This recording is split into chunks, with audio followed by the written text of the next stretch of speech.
Welcome back students for another lecture. आज हम exercise 2.4 करेंगे, स्टार्ट करेंगे बेसिकली। और एक्सरसाइज 2.4 में जो हमारे पास उसका बेसिक कॉन्सेप्ट जा रहा है, उसमें जो पहली चीज़ हमें यूज़फुल होगी वो हमारे पास लॉज ऑफ लॉगरिथम होंगे।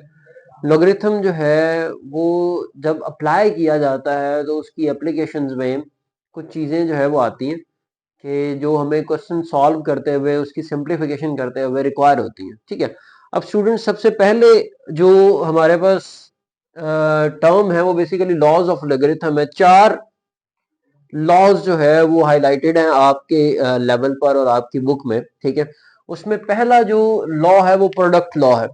प्रोडक्ट लॉ ये क्लेम करता है कि अगर आपके पास लॉग विद एनी बेस और उसके अंदर कोई दो टर्म्स जो है वो मल्टीप्लाई हो रही है, यहाँ पे हम b की जगह पे c कर देते हैं स्टूडेंट्स। उसकी रीजन ये है कि यहाँ पे हमने b को एज अ बेस यूज किया हुआ है। अब अगर दो टर्म्स मल्टीप्लाई हो रही हैं और उसके बाहर यानी कि लॉग के अंदर दो टर्म्स मल्टीप्लाई हो रही हैं तो वो इक्विवेलेंट होगा log of a plus log of c with the base, any base, यहाँ पे कुछ भी हो सकता है।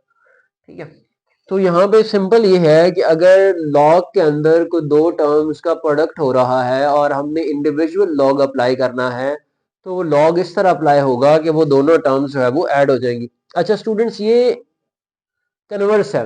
ठीक है, मतलब यहाँ से अगर इसको इस फॉर्मेट में लाया जा सकता है तो अगर हमें वो कहेगा कि आपने विद द सिंगल लॉग इसे राइट डाउन करें तो फिर अगर दो टर्म्स ऐड हो रही हैं और दोनों की बेसिस सेम है तो फिर हम क्या करेंगे कि उसको इस प्रोडक्ट के लॉ के अकॉर्डिंग वापस से मल्टीप्लिकेशन में लिख सकते हैं। ठीक है, आगे चलें तो स्टूडेंट्स क्वोशंट लॉ है। ठीक है, क्वोशंट लॉ ये क्लेम करता है कि अगर लॉग सिंगल लॉग के अंदर कोई दो टर्म जो है वो डिवाइड हो रही है तो वो क्या होगा कि अगर इंडिविजुअल लॉग अप्लाई कर दिया जाए log B of M minus log B of N. ठीक है, ये बी यहाँ पे अगेन मैं बताता चलूं किसी बेस को रिप्रेजेंटेशन है। ठीक है, और अगर बेस 10 है तो ये बेस लिखने की जरूरत नहीं आती वहां पे। ठीक है, अब यहाँ पे क्वेश्चन लॉ अगेन मैं एक्सप्लेन कर देता हूँ कि अगर लॉग के अंदर दो टर्म्स डिवाइड हो रही हैं और उन्हें हमने लॉग को सेपरेट करना है तो both the terms will be subtracted from each other और उन दोनों पे इंडिविजुअल लॉग अप्लाई हो जाएगा। और अगर वो क्वेश्चन हमें इस फॉर्मेट में दे देता है कि आपने इसको सिंगल लॉग में करना है तो फिर ये है कि ये दोनों टर्म्स आपस में डिवाइड हो जाएंगी। आगे चलें तो स्टूडेंट्स पावर लॉ है। पावर लॉ क्या क्लेम करता है? पावर लॉ ये क्लेम करता है कि अगर आपके पास लॉग है विद एनी बेस और यहाँ पे कोई एक टर्म है और उसके ऊपर पावर है।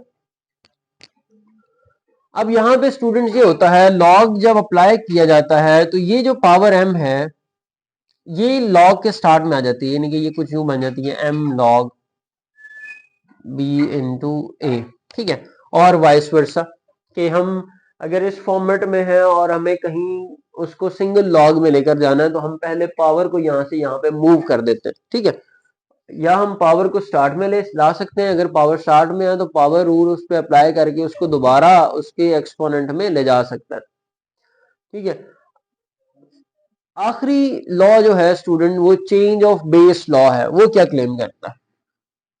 लॉग ऑफ बी और यहाँ पे कोई एक नंबर एक्स है तो ये स्टूडेंट्स हो जाएगा log of A X over log of A और यहाँ पे वो बेस आ जाएगी। ठीक है, इन शॉर्ट ये है स्टूडेंट कि हमारे पास अगर फॉर्मेट ये है और हमने उसको ब्रेक करना है सिंगल इस टर्म को तो वो क्या करेगा कि log x पे अप्लाई हो जाएगा और डिनोमिनेटर में log b आ जाएगा, जो बेस यहाँ पे होगी उस पे log अप्लाई होगा और दोनों जो लॉगरिथम यहाँ पे अप्लाई होंगे उसकी बेसिस जो है वो चेंज हो जाएंगी और मोस्ट प्रोबेबली होता ही है कि ये दोनों बेस 10 में चले जाते हैं। ठीक है, यहाँ पे और यहाँ पे जब लॉग डिवाइड टर्म्स होती हैं तो दोनों जो है वो बेस 10 में चले जाते हैं और ये दोनों टर्म्स जो हैं वो इंडिविजुअल लॉग के साथ आ जाती हैं। ये चेंज ऑफ बेस लॉ है, ये भी आपके एक क्वेश्चन में इस्तेमाल हुआ है। ठीक है, और इन्हीं लॉज को जो है वो हम अपने क्वेश्चंस में भी इस्तेमाल करेंगे। वन बाय वन जहां पे क्वेश्चन में हिंट की जरूरत होगी मैं उसको भी हाईलाइट करूंगा। अब हम अपनी एक्सरसाइज जो है वो 2.4 स्टार्ट करते हैं। क्वेश्चन नंबर 1 हमें ये क्लेम करता है कि हमने कैलकुलेटर इस्तेमाल नहीं करना और विदाउट यूजिंग कैलकुलेटर हमने अपनी गिवन वैल्यूज को कैलकुलेट करना है। स्टार्ट करते हैं जी क्वेश्चन, इसको इरेज कर देते हैं। स्टूडेंट्स क्वेश्चन नंबर 1 है without using the calculator find the value of. हमें इनकी वैल्यू जो है वो फाइंड आउट करनी है विदाउट कैलकुलेटर। अब सबसे पहले हमारे पास जो क्वेश्चन है वो है log विद द बेस 2 और नंबर 18 है, यानी कि log ऑफ 18 है विद बेस 2। यहाँ पे log ऑफ 9 है विद बेस 2। अब यहाँ पे हम इनको यूज करते हुए साथ में अपने जो लॉज हैं वो भी अप्लाई करते जाएंगे। जहाँ पे कोई पावर लॉ इस्तेमाल हो रहा है वो भी यूज करेंगे, जहाँ पे कोई प्रोडक्ट लॉ है या क्वोशंट लॉ है वो भी हम इस्तेमाल करेंगे। मैं साथ में हिंट के तौर पर वो लिखता भी जाऊंगा। अब देखें तो सबसे पहले तो ये माइनस हो रहा है स्टूडेंट और बेस 2 है, ठीक है। अगर हम इन्हें माइनस है और सिंगल लॉग में ला सकते हैं तो फिर हमारे पास लॉ क्वोशंट लॉ जो हमने राइट डाउन किया था वो हम उसका हिंट भी दे देते हैं साथ में। log of a minus log of b is equal to log of a over b, ठीक है। कि अगर दो टर्म्स सब्ट्रैक्ट हो रही हैं और दोनों पे अलग अलग लॉग है और सिंगल करना है तो वो दोनों टर्म्स आपस में डिवाइड हो जाएंगी, ठीक है। तो ये स्टूडेंट यहाँ पे अप्लाई होगा। लॉग सिंपल हो जाएगा, सिंगल मतलब एक टर्म में आ जाएगा log विद द बेस 2, ठीक है, और 18 डिवाइडेड बाय 9, ठीक है। ये स्टूडेंट किसके इक्वल होगा, 9 2 18 और यहाँ पे आ जाएगा log विद द बेस 2 और यहाँ पे भी 2। अब स्टूडेंट यहाँ पे एक और टर्म मैं हाईलाइट कर देता हूँ, ठीक है। वो क्या है कि अगर बेस और नंबर जिसका लॉग लिया जा रहा है वो सेम हो जाए, लॉग विद द बेस और यहाँ भी वही नंबर आ जाए जो बेस का है, तो वो इक्वल होगा किसके, 1 के, ठीक है। कि अगर बेस और यहाँ पे जो नंबर है जिसका लॉग किया जा रहा है वो दोनों सिमिलर हैं तो वो इक्वल होंगे 1 पे, ठीक है। तो ये टर्म स्टूडेंट्स किसके इक्वल आ जाएगी, लॉग विद द बेस 2 और आगे नंबर भी 2 है तो ये इक्वल होगा 1 के, ठीक है। ये लॉ बेसिकली हमने पढ़ा था अपनी पिछली एक्सरसाइज में कि जहां पे हमने log 10 लिखा था जो कि इक्वल था 1 के। वो log 10 1 के इक्वल इसलिए हो रहा था कि जो कॉमन लॉगरिथम होता है उसकी बेस 10 होती है और log 10 आ रहा है तो इसीलिए वो 1 के इक्वल है। तो वही कंसेप्ट यहाँ भी यूज किया जा रहा है कि जो जिस बेस का लॉग होगा अगर उसी सेम नंबर आ जाता है तो वो 1 के इक्वल होगा। अब यहाँ पे देखें स्टूडेंट्स, बेस 2 है नो डाउट, यहाँ पे भी 2 नंबर आ गया तो ये तो डायरेक्टली 1 के इक्वल हो जाएगा अकॉर्डिंग टू दिस रूल, ठीक है। इसको हमें जो है वो सॉल्व करना पड़ेगा, ठीक है। अब स्टूडेंट कोशिश हमारी ये होनी चाहिए कि यहाँ पे क्योंकि अब तो कटिंग होगी नहीं, ये 1 हो गया तो हम क्या कर सकते हैं 64 को 2 के फैक्टर्स में राइट डाउन कर सकते हैं या in the form of exponent of 2 write down कर सकते हैं कि 2 की कोई भी पावर हो जो कि 64 को अप्रोच करे। तो सबसे पहले तो log 2 और 64 को स्टूडेंट्स हम लिख सकते हैं 2 रेज टू पावर 6, ठीक है। हम यहाँ पे इसकी फैक्टराइजेशन चेक कर लेते हैं स्टूडेंट। 64 है, 2 32 jar, 2 16 jar, 2 8 jar, 2 4 jar, 2 2 4 jar, 2 1 jar, 1 2 3 4 5 and 6। 6 time 2 जो है वो मल्टीप्लाई हो तो हमारे पास 64 आता है, ठीक है। अब स्टूडेंट्स यहाँ पे क्या होगा, ये तो पावर आ गए, ये अगेन यही चीज सेम बेस वही नंबर आ रहा है, दोनों चीजें सेम है तो 1। अब यहाँ पे स्टूडेंट्स पावर लॉ, ठीक है।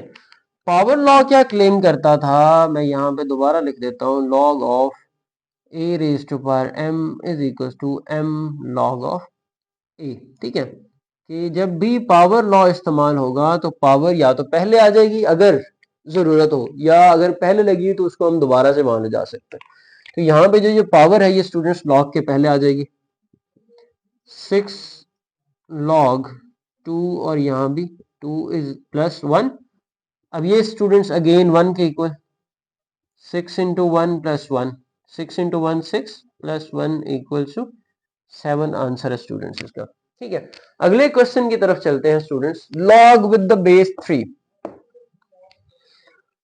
अब स्टूडेंट कोशिश ये होनी चाहिए कि बेस 3 है तो हमारे पास किसी ना किसी तरह उसका जो नंबर जिसका हम लॉग अप्लाई करें वो भी 3 होना चाहिए, ठीक है।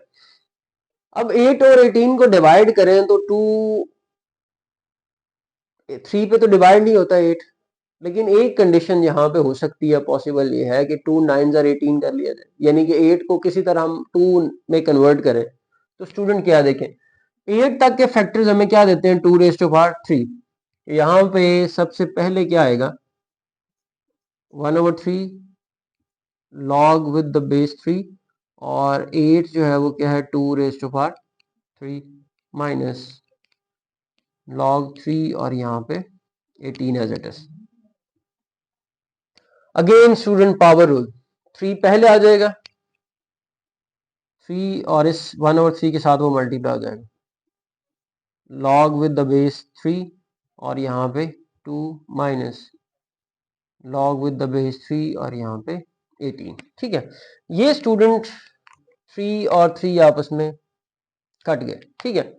अब बाकी रह गया ये, बेसिस सेम है दोनों की, कोशंट लॉ स्टूडेंट लगेगा कि टर्म अगर सब्ट्रैक्ट हो रही है with the same base of log तो वो दोनों आपस में क्या हो जाएंगी, डिवाइड हो जाएंगी, लॉगरिथम सिंगल हो जाएगा, लॉग विद द बेस 3 और 2/18, ठीक है। अब स्टूडेंट क्या है, 2 1 जा 2, 2 9 जा 18, ठीक है। तो ये स्टूडेंट किसके इक्वल आ गया, लॉग विद द बेस 3 और यहाँ पे 1/9, ठीक है। अब 9 स्टूडेंट 3 का मल्टीपल है, 3 3 आर 9, ठीक है, यानी कि 3 स्क्वायर करें तो वो 9 के इक्वल है, यानी कि पावर हमें मिल रही है लेकिन अल्टीमेटली नंबर 3 मिल रहा है। तो ये स्टूडेंट किसके इक्वल हो जाएगा, log of base 3 1/3 square. Exponent का लॉ इस्तेमाल करें कि अगर डिनोमिनेटर में टर्म है और उसे हम न्यूमरेटर में लेकर जा रहे हैं तो उसकी पावर चेंज हो जाएगी, नेगेटिव हो जाएगी। तो ये क्या हो जाएगा स्टूडेंट्स, लॉग ऑफ 3 और यहाँ पे 3 रेज़ टू पावर -2। अब अगेन पावर लॉ इस्तेमाल करें, ये -2 पहले आ जाएगा, -2 लॉग ऑफ बेस 3 और नंबर भी क्या है 3। ये सारी टर्म्स स्टूडेंट्स अगेन इसी लॉ के अकॉर्डिंग, बेस भी सेम और नंबर भी सेम तो 1 के इक्वल। तो सिंपली स्टूडेंट्स आंसर आ जाएगा -2 इंटू 1 और दैट विल इक्वल्स टू -2। ये आंसर है स्टूडेंट्स, ठीक है। उम्मीद है कि आपकी क्लैरिटी जो है वो होगी। इससे अगला क्वेश्चन करते हैं जो कि पार्ट 4 है, ठीक है। और पहले हम इसको इरेज कर देते हैं। पहले क्वेश्चन नंबर 1 का पार्ट 4 जो है वो क्या क्लेम करता है, वो ये देता है कि आपके पास 2 log ऑफ 2 है। अब यहाँ पे कोई भी बेस हाईलाइटेड नहीं है स्टूडेंट्स, तो जब बेस हाईलाइटेड नहीं है तो वो कॉमन लॉगरिथम बनता है जिसकी बेस 10 होती है, ठीक है। अब स्टूडेंट्स एक और चीज, 2 log 10 है और यहाँ पे log 25 है, 25 5 स्क्वायर हो सकता है, तो यहाँ पे पहली चीज तो हम उसको सिंप्लीफाई कर लें, log 25 जो है वो 5 स्क्वायर हो गया, ठीक है। 2 पावर पहले आ जाएगी, पावर लॉ 2 log ऑफ 5। अब ये वाला 2 और ये वाला 2 कॉमन, क्योंकि टर्म्स ऐड हो रही है, ठीक है। ये कॉमन आ गया स्टूडेंट्स, रह क्या जाएगा, log of 2 plus log of 5। अब स्टूडेंट्स हमारे पास प्रोडक्ट लॉ है जिसमें वो क्लेम करता है, उसका रिवर्स पार्ट मैं लिखूंगा, यानी कि लेफ्ट हैंड साइड पहले। वो ये क्लेम करता है कि log of a plus log of b जो है वो इक्वल होगा log of a multiply by b, ठीक है। ये प्रोडक्ट लॉ है कि अगर दो terms with in the log multiply हो रही है तो हम उन्हें सेपरेट कर सकते हैं और वो ऐड हो जाए, और इसी तरह उसका कन्वर्स है। तो यहाँ पे ये दोनों टर्म्स सिमिलर बेस के साथ हैं, तो इसीलिए अच्छा सिमिलर बेस होगी तब ये पॉसिबल होगा, ये चीज क्लैरिफाई रखिएगा। तो सिमिलर बेस है तो ये दोनों टर्म्स आपस में मल्टीप्लाई हो जाएंगी। क्वेश्चन हमारा सिंप्लीफाई हो गया, देखें क्या आ जाएगा students, 2 log 2 multiply by 5 that will equals to 2 log 10, ठीक है। अब log ऑफ 10 क्योंकि कॉमन लॉगरिथम है तो बेस 10 है, और वैसे भी log ऑफ 10 जो है वो 1 के इक्वल होगा, क्योंकि कॉमन लॉगरिथम है, बेस 10 है, दोनों की सेम। तो 10 log 1 हो गया, तो 2 इंटू 1 और आंसर आ गया 2। ठीक है, मैं यहाँ पे अगेन लिख देता हूँ हिंट के तौर पर, दैट log ऑफ 10 जो है students, that is equal to 1 common log. ठीक है, यहाँ पे आते हैं स्टूडेंट्स। अब स्टूडेंट्स हमारे पास जो दो टर्म्स ऐड हो रही हैं, इसमें है 1/3 लॉग विद द बेस 4, और यहाँ पे 64 है, यहाँ पे बेस 5 है। तो अल्टीमेटली हमें ये करना है कि यहाँ पे जो दो नंबर अपेयर होने चाहिए वो कुछ इस तरह से हो कि उनकी जो बेसिस है वो सिमिलर हो जाए, क्योंकि हम पिछले पार्ट्स में भी यही कर रहे हैं कि हमारी जो बेस है उसी की तरह का नंबर अपेयर करने की कोशिश करते हैं, ताकि वो 1 हो जाए, लॉ खत्म हो जाए। तो यहाँ पे भी हम वही काम करेंगे स्टूडेंट्स। अगेन 64 है। अब 64 जो है स्टूडेंट वो 4 क्यूब आता है, यानी कि 4 को हम 3 टाइम्स मल्टीप्लाई करें तो आपके पास 64 बनता है। इसी तरह 5 है तो 5 का स्क्वायर करें तो स्टूडेंट्स 25 बनेगा। ठीक है, अब ये पावर लॉ इस पूरे पैटर्न पे लगेगा, 3 यहां से पहले आ जाएगा और ये वाला 2 भी पहले आ जाएगा। 3 मल्टीप्लाई 1/3 log 4, और यहाँ पे भी नंबर 4 आ रहा है, प्लस ये 2 पहले आगे इसके साथ मल्टीप्लाई हो जाएगा, 2 मल्टीप्लाई बाय 2 और log 5 इंटू 5, यानी कि log विद द बेस 5, और यहाँ पे ये छोटा लिखा जाता है स्टूडेंट्स, इतना बड़ा नहीं लिखा जाता, बेसिस हमेशा स्मॉल। अब ये टर्म और ये वाली टर्म, ये हमने पहले क्वेश्चन में, अगेन मैं लॉ बता रहा हूँ कि बेस और नंबर जिसका लॉग किया जा रहा है दोनों सेम आ जाए तो 1 के इक्वल होगा। ठीक है, तो ये भी 1 हो जाएगा और ये भी 1 हो जाएगा। ये स्टूडेंट्स क्या होगा, ये 3 और ये 3 कट गया। ठीक है, यहाँ पे अपेयर हो जाएगा अकेला 1। ठीक है, 1 प्लस 2 टू जार 4, ये तो 1 हो गया, तो 4 प्लस 1 स्टूडेंट्स आपको क्या देगा, 5। आखिरी पार्ट है पहले क्वेश्चन का स्टूडेंट्स। तो देखिए, तो दोनों की बेसिस क्या है, सेम है, टर्म ऐड हो रही है। ठीक है, एडिशन का लॉ है कि दो terms with the same base आ जाएं तो वो क्या हो जाएंगे स्टूडेंट्स, यहाँ पे आके मल्टीप्लाई हो जाएंगी। तो यहाँ पे भी वही काम होगा, log विद द बेस 3 और 12 मल्टीप्लाई 0.25।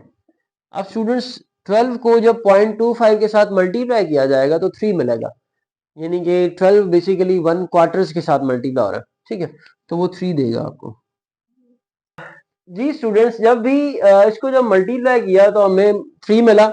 अब बेस 3 है, नंबर भी 3 है, दोनों बेसिस, बेस और नंबर जो है वो सिमिलर हो गया, हमने पहले क्वेश्चन में यूज किया था, यहाँ भी हमने किया। तो ये स्टूडेंट्स किसके इक्वल आ जाएगा, दैट विल इक्वल्स टू 1। ठीक है, उम्मीद है आपको लेक्चर जो है वो समझ आया होगा। ठीक है, कुछ चीजें लॉज हमने इस्तेमाल किए जो हमने स्टार्ट ऑफ द लेक्चर में देखे थे, नेक्स्ट लेक्चर में भी इंशाल्लाह उनको हम यूज करेंगे। अपना क्वेश्चन नंबर 2 और 3 भी करेंगे, वो भी शॉर्ट क्वेश्चन के रेलेवेंट होंगे। ठीक है, क्वेश्चन नंबर इस चैप्टर में अगर हम ओवरऑल डिस्कस करें तो क्वेश्चन नंबर 4 और क्वेश्चन नंबर 5 और कुछ आगे चलकर इसमें आपके पास वर्ड प्रॉब्लम्स ही हुई हैं, तो वो लॉन्ग क्वेश्चन के पर्सपेक्टिव से इंपॉर्टेंट होंगे। इंशाल्लाह अगले लेक्चर में मिलेंगे, तब तक के लिए इजाजत दें, अल्लाह हाफिज।